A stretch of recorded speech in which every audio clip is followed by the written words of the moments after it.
सभी हिंदी साहित्य प्रेमियों का हिंदी साहित्य की क्लास में आपका हार्दिक स्वागत अभिनंदन। हम पढ़ रहे हैं आचार्य रामचंद्र शुक्ल जी का हिंदी साहित्य का इतिहास। इसके अंतर्गत हमने आधुनिक युग तक पढ़ लिया था। आधुनिक युग की अभी श्रृंखला हमारी शुरू हुई है, जिसके अंतर्गत हम प्रकरण 1, प्रकरण 2, प्रकरण 3 कर चुके हैं। प्रकरण 4 के अंतर्गत हम पढ़ रहे हैं गद्य साहित्य का विस्तार प्रसार, और प्रकरण 4 को द्वितीय उत्थान के नाम से जाना जाता है, जिसका काल है संवत 1950 से 1975 ईस्वी सन से पूछा जाए आपको तो 1893 से 1918 तक। ठीक है, सामान्य परिचय हम पढ़ चुके हैं। सामान्य परिचय के बाद में हम अलग अलग जो दिए गए थे भाग, नाटक, उपन्यास, निबंध, इसके अंतर्गत हम नाटक पढ़ चुके थे। अब द्वितीय उत्थान के अंतर्गत आने वाले उपन्यास को पढ़ेंगे, जबकि द्वितीय उत्थान के अंतर्गत आने वाले नाटक हम पिछली क्लास में पढ़ चुके हैं। अब हम पढ़ेंगे द्वितीय उत्थान के अंतर्गत कौन कौन से उपन्यास आए हैं। चलिए शुरू करते हैं।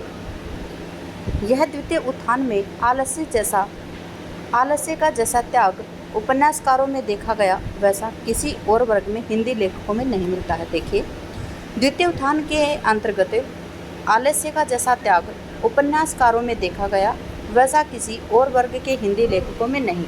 मतलब आलस्य को उन्होंने बिल्कुल त्याग कर उपन्यासों के ऊपर लिखना उन्होंने शुरू कर दिया था। अनुवाद भी खूब हुए और मौलिक उपन्यास भी कुछ दिनों तक धड़ाधड़ निकले। किस प्रकार के यह आगे प्रकट किया जाएगा। पहले अनुवादों की बात खत्म कर देनी चाहिए।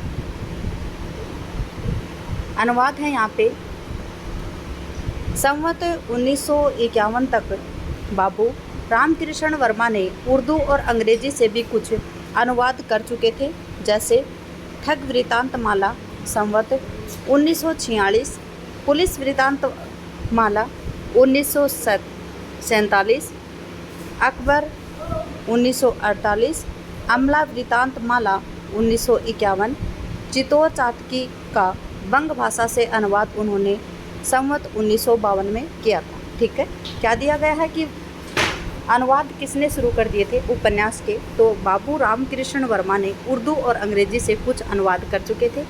कौन कौन से अनुवाद किए थे उन्होंने? ठग वृतांतमाला जो संवत 1946 का था, पुलिस वृतांतमाला जो संवत 1947 का था, अकबर 1948 का था, अमला वृतांतमाला 1951, चित्तौड़ चातकी का बंग भाषा से अनुवाद उन्होंने किया था, जो कि संवत 1952 का था।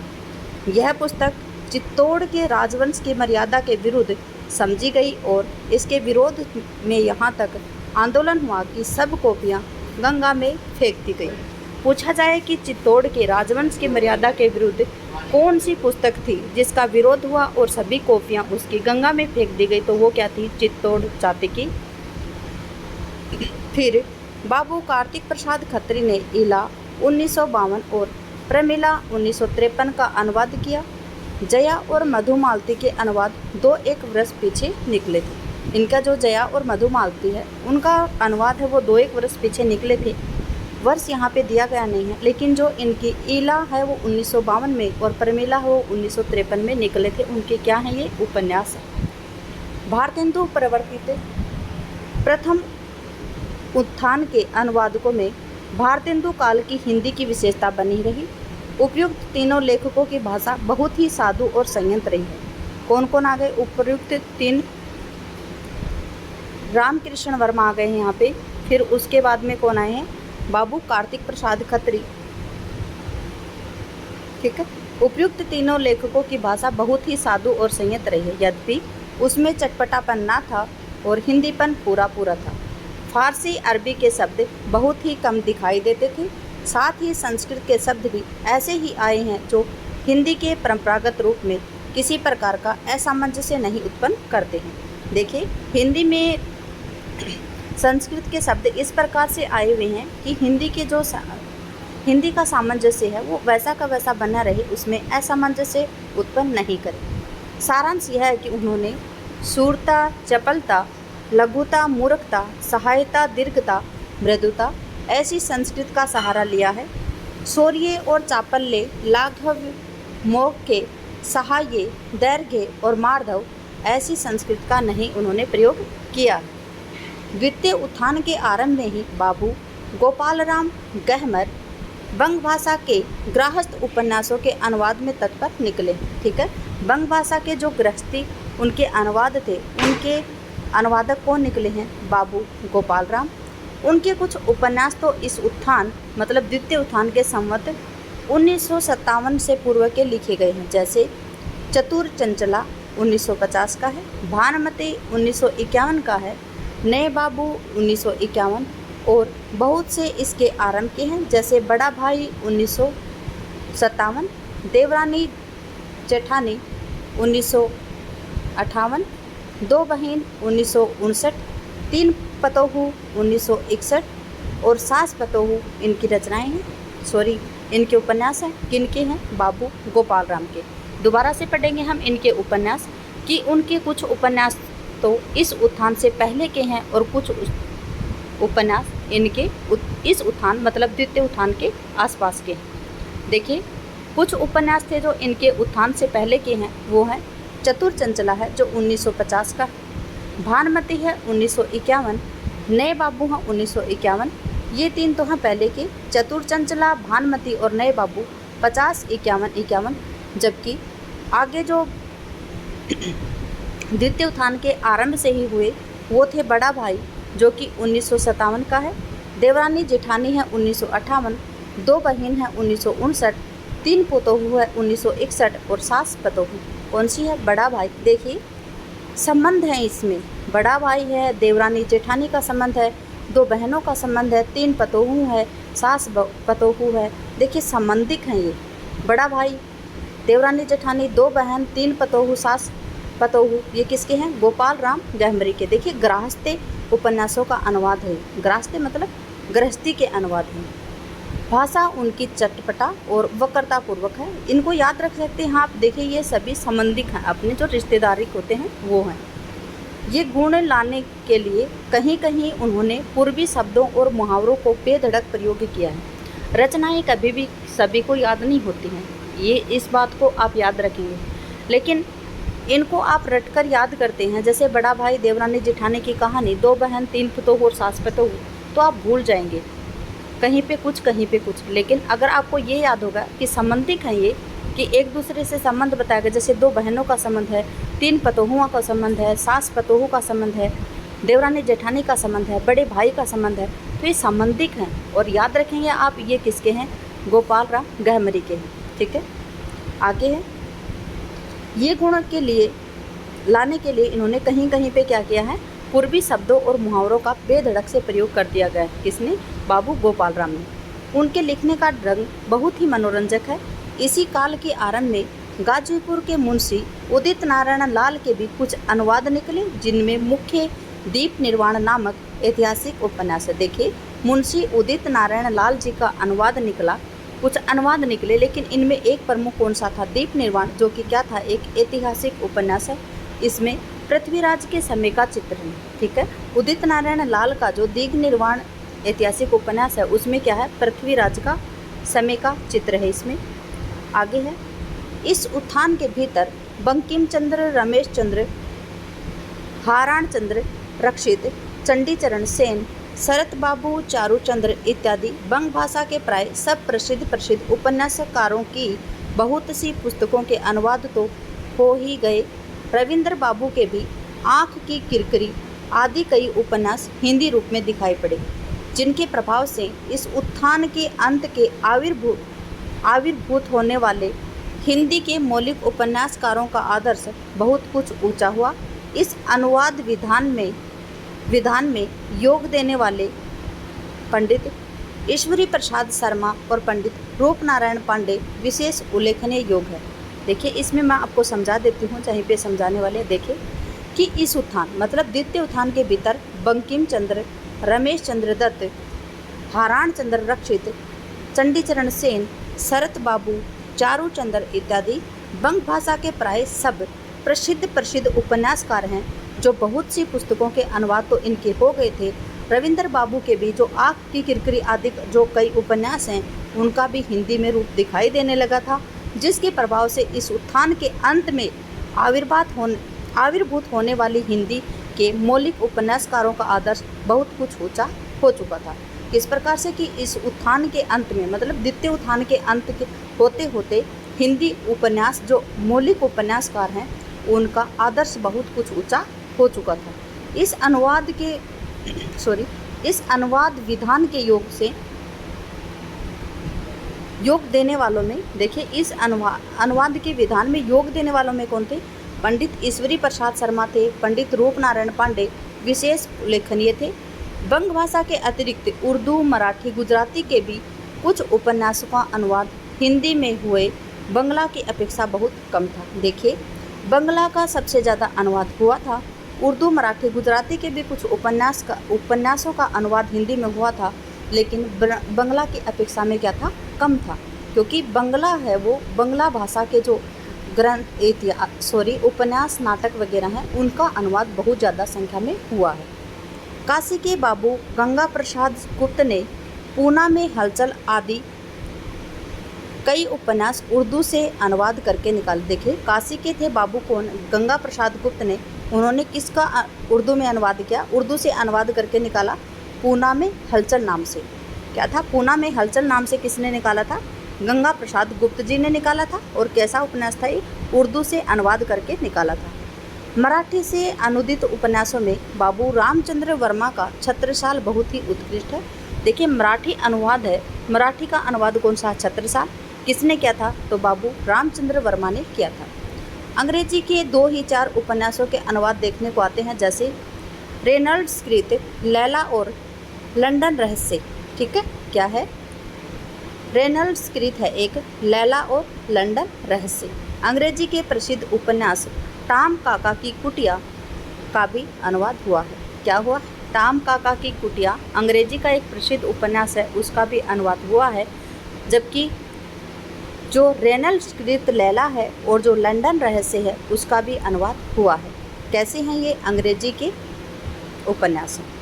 अनुवादों की चर्चा यहीं समाप्त कर अब मौलिक उपन्यासों को लेते हैं। ठीक है, अनुवादों की चर्चा यहीं पे समाप्त कर रहे हैं रामचंद्र शुक्ल जी, और अब आगे बता रहे हैं कि किस प्रकार से मौलिक उपन्यास लिखे गए थे। पहले मौलिक उपन्यास लेखक जिनके उपन्यासों की सर्वसाधारण में धूम हुई, काशी के बाबू देवकी नंदन खत्री थे। देखिए पहले मौलिक उपन्यास लेखक जिनमें उपन्यासों की सर्वसाधारण में धूम हुई, मतलब जनता में, समाज में, सभी जगह पे धूम हुई, वो काशी के कौन थे? बाबू देवकी नंदन खत्री। द्वितीय उत्थान काल के पहले ही ये नरेंद्र मोहिनी, कुसुम कुमारी, वीरेंद्र वीर आदि कई उपन्यास लिख चुके थे। द्वितीय काल से पहले ही इन्होंने कौन कौन से उपन्यास लिख लिए थे? तो नरेंद्र मोहिनी लिख दिया था इन्होंने, कुसुम कुमारी लिख दिया था, वीरेंद्र वीर लिख दिया था, आदि कई उपन्यास ये लिख चुके थे। उक्त काल के आरंभ में तो चंद्रकांता और चंद्रकांता संतात नामक इनके अय्यारी के उपन्यासों की चर्चा चारों ओर इतनी फैली कि जो लोग हिंदी की किताबें नहीं पढ़ते थे वे भी इनके नामों से परिचित हो गए थे। देखिए कितनी अच्छी बात है कि इनके जो उक्त काल, मतलब जब द्वितीय उत्थान शुरू हुआ उसके आरंभ में ही चंद्रकांता और चंद्रकांता संतति इस नाम से इनके अय्यारी के उपन्यासों की चर्चा चारों ओर इतनी फैली कि ये लोग हिंदी की किताबें नहीं पढ़ते थे और इन नामों से परिचित हो गए थे। जो लोग हिंदी नहीं पढ़ते थे, हिंदी की किताबें भी नहीं पढ़ते थे, वो भी इनके नाम से परिचित हो गए थे। इनके नाम से देवकी प्रसाद खत्री के जो उपन्यास है चंद्रकांता और चंद्रकांता संतति के नाम से। यहाँ पर यह कह देना आवश्यक है कि इन उपन्यासों का लक्ष्य केवल घटना वैचित्र्य ही रहा है। रस संचार, भाव विभूति और चरित्र चित्रण इसमें नहीं हुआ है। देखिए इस उपन्यासों, मतलब अय्यारी के उपन्यासों में क्या है, ये घटना वैचित्र्य, सिर्फ घटना पर आधारित है। इसमें रस संचार, भाव विभूति और चरित्र चित्रण इसमें नहीं दिया गया। ये वास्तव में घटना प्रधान कथानक था या किस्से जिनमें जीवन के विविध पक्षों के चित्रण का कोई प्रयत्न नहीं है। इससे ये साहित्य कोटि में नहीं आते हैं। कौन से? जो चंद्रकांता और जो चंद्रकांता संतति है, ये साहित्य की कोटि के अंतर्गत नहीं रखे जाते हैं। पर हिंदी साहित्य के इतिहास में बाबू देवकी नंदन का स्मरण इस बात के लिए सदा बना रहेगा कि जितने पाठक उन्होंने उत्पन्न किए उतने और किसी ग्रंथकार ने नहीं किए। याद रखेंगे आप, क्योंकि ग्रंथ जो पाठक हैं उनको आकर्षित करने वाले इनके 2 उपन्यास थे, चंद्रकांता और चंद्रकांता संतति। हिंदी जो साहित्य के इतिहास के अंतर्गत बाबू देवकीनंदन खत्री हैं, इनका स्मरण सदा बना रहेगा, क्योंकि हिंदी की ओर ज़्यादा पाठकों का ध्यान करने वाले कौन थे? देवकीनंदन खत्री, ठीक है। लेकिन इनकी जो दोनों ये रचना है ये साहित्य कोटि की नहीं मानी जाती हैं। चंद्रकांता पढ़ने के लिए न जाने कितने उर्दू जीवी लोगों ने हिंदी सीखी थी। देखिए, चंद्रकांता पढ़ने के लिए कितने लोगों ने, जो उर्दू जीवी थे, उन्होंने भी हिंदी सीखी थी। चंद्रकांता पढ़ चुकने पर वे चंद्रकांता की किस्म की कोई किताब ढूंढने में परेशान रहते थे, ठीक है। शुरू में चंद्रकांता और चंद्रकांता संतति पढ़कर न जाने कितने नवयुवक हिंदी के लेखक हो गए थे। चंद्रकांता पढ़कर वे हिंदी की और प्रकार की साहित्यिक पुस्तकें भी पढ़ चले और अभ्यास हो जाने पर कुछ लिखने भी लगे थे। देखिए, बाबू देवकीनंदन के प्रभाव से तिलस्म और अय्यारी के उपन्यासों की हिंदी में बहुत दिनों तक भरमार रही और शायद अभी तक यह शौक बिल्कुल ठंडा नहीं हुआ है, ठीक है।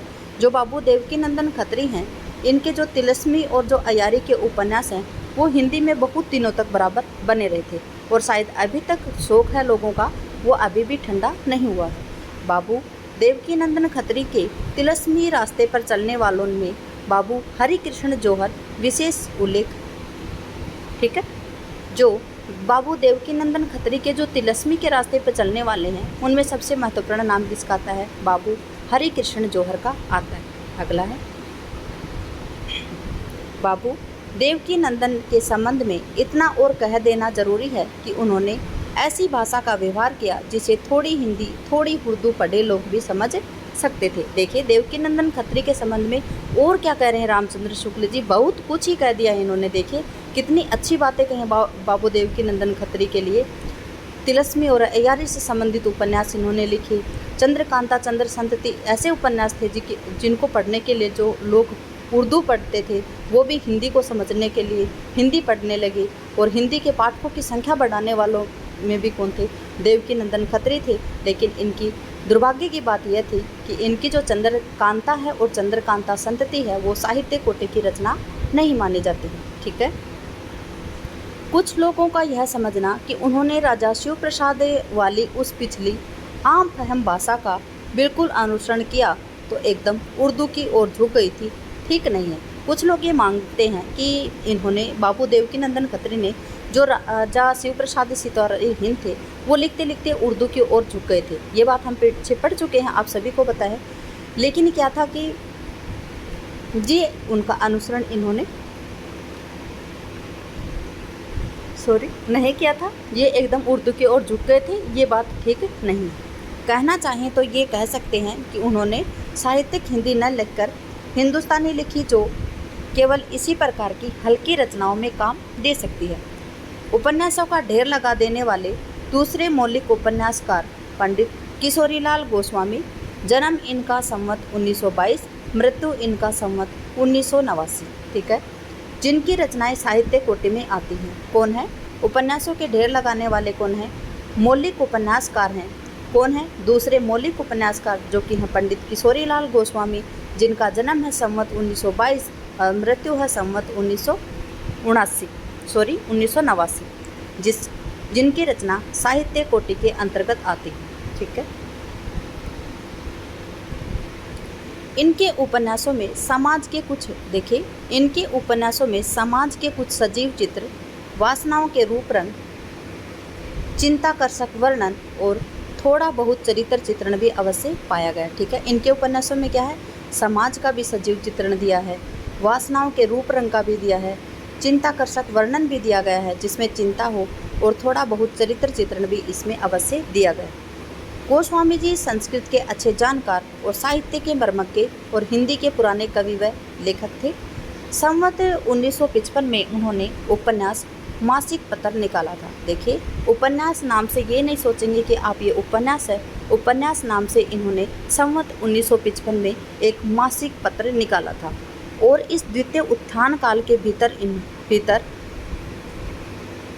65 छोटे बड़े उपन्यास लिखकर प्रकाशित करवाए थे। देखिए कितने उपन्यास लिखे इन्होंने, छोटे बड़े कुल मिलाकर 65 उपन्यास लिखे थे। किसने? गोस्वामी जी ने।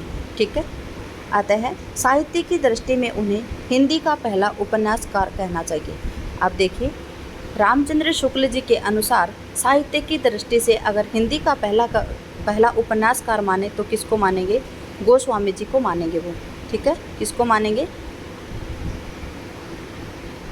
किशोरीलाल गोस्वामी जी को मानेंगे। ठीक है, ये इम्पोर्टेंट आप याद रखेंगे। साहित्य की दृष्टि से इन्होंने पहला उपन्यासकार किसको माना है? तो किशोरीलाल गोस्वामी को माना है।